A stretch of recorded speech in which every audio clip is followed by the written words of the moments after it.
So how is execution a performance? So early modern torture and execution as theater can be understood from a framework of semiotics, which basically means the analysis of symbols.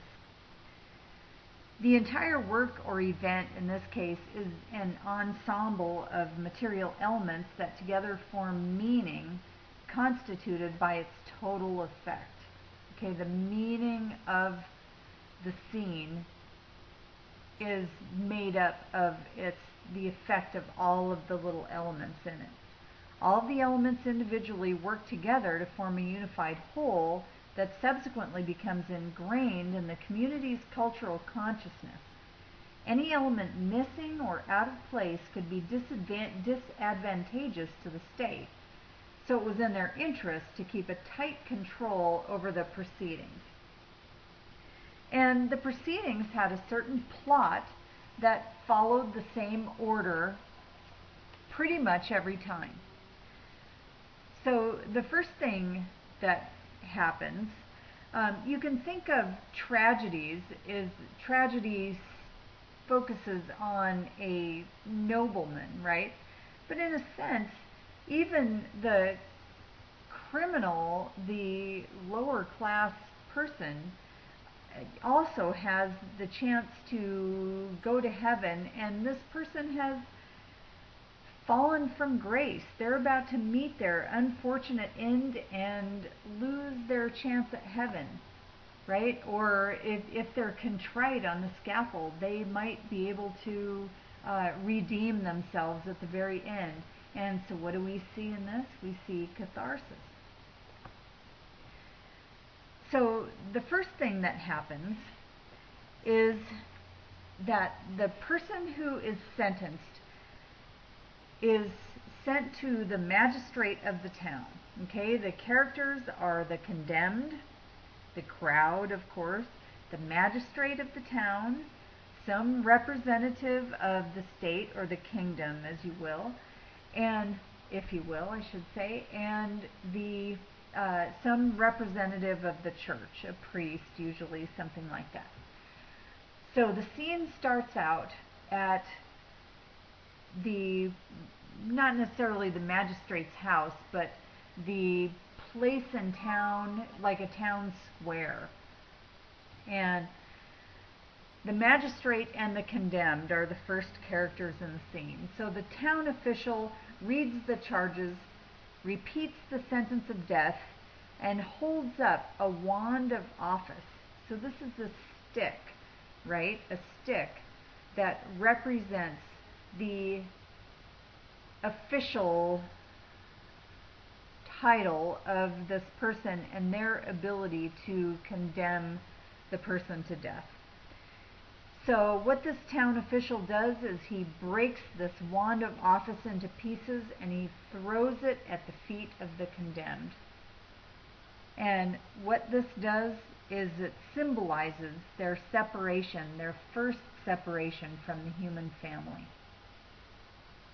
Then there's a procession from the town to the scaffold. Now, the first break with humanity was breaking the wand of office, as I just mentioned. But this continues as the person is paraded throughout the town, sometimes by the scene of the crime.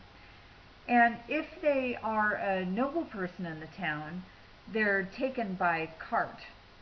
But if they're a common criminal, a lot of times they're dragged, or they are made in some way to not walk, because walking is symbolic of humanity, and the whole object of this ritual is to dehumanize the person. In France, in Paris, often the condemned would be taken on the opposite path that royalty came into town. Royalty came into town by a certain route. The condemned would be taken by the opposite route to show how low they are.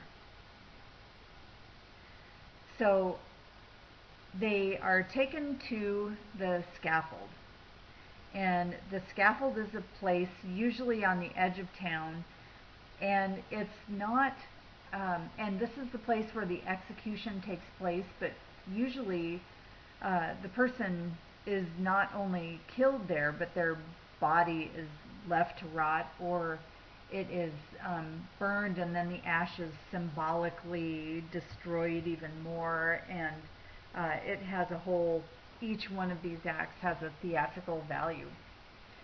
So an example of the props and their associated symbols are often really elaborate, and sometimes we have lost the meaning of some of these things. So here's a quote from a speech given in hangings in Germany and Switzerland. "The poor man shall be hanged on the high gallows by a new rope between heaven and earth, so high that his head shall almost touch the gallows, and beneath him the leaves and grass may grow.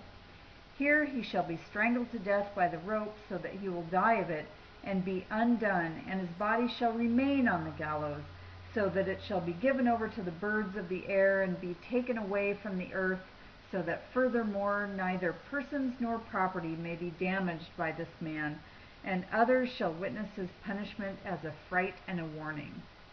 And a fright and a warning it was, too.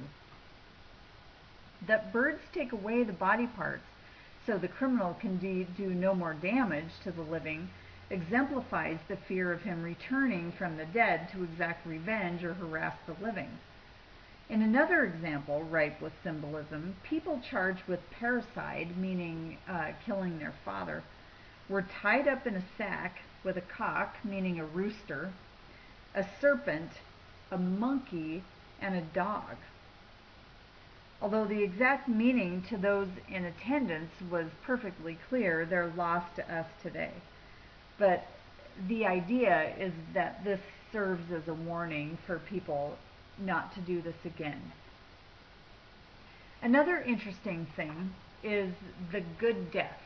In Fox's Book of Martyrs, if you have ever seen pictures of it, which you may have at some point in your life, it shows woodcut art of people being killed and tortured in various ways.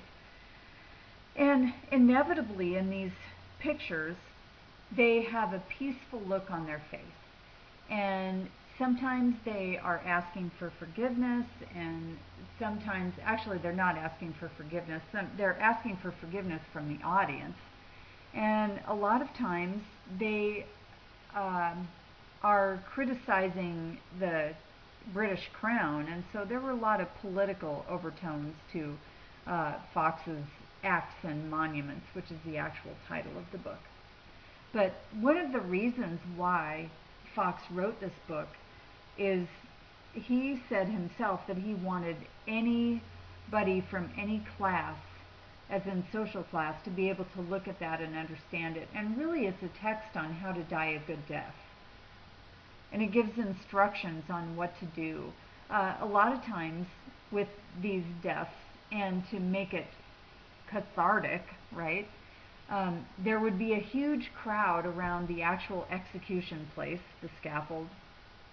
And so there would be a representative of the state and a representative of God, and there would be an expectation that the person would be contrite and would ask for forgiveness and might be saved at the last moment, right? That they would ask forgiveness of God, kind of like the thief on the cross next to Jesus, who Jesus said would be in heaven with him later that day, right? So it's kind of the same idea, and this is what people are looking for.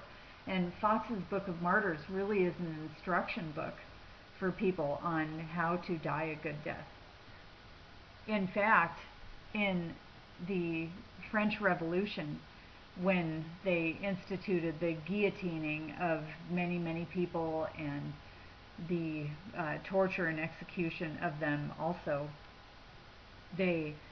people would enact this good death, and they would be carted through the streets, and they would put on a brave face, and they would go to the guillotine without whispering a thing. And I read one time that the beginning of the end of the French Revolution, one of the beginnings of the end, was when one person who was being carted through the streets to be led to execution screamed the whole way. And it so disturbed all the people watching because it wasn't what they were expecting. Everybody went to their executions and died a good death, right? And this person screaming through all of their beliefs and all of their expectations and all of their cultural baggage to the wayside. And they couldn't stand it. They just couldn't stand it. And it may be more understandable when you read Adam Smith's theory of moral sentiments a few slides from now, why they couldn't stand it. And it's just why you and I couldn't stand it either. When someone puts on a brave face, you don't realize how much pain and fear they're experiencing at the time. So all of these elements add to the symbolism. It's a tragedy, it's theater, it's entertainment. Really sad to say for people back then. It really makes you realize how different things are today, and yet even today there is a ritual of execution with the people who are put to death by the state. There's the last meal, the last phone call, the waiting for the reprieve from the governor at midnight, the little theater that the victims of the crime and the perpetrator's family get to, and the victim's family get to sit and watch. And we too have that, but it's just not as public.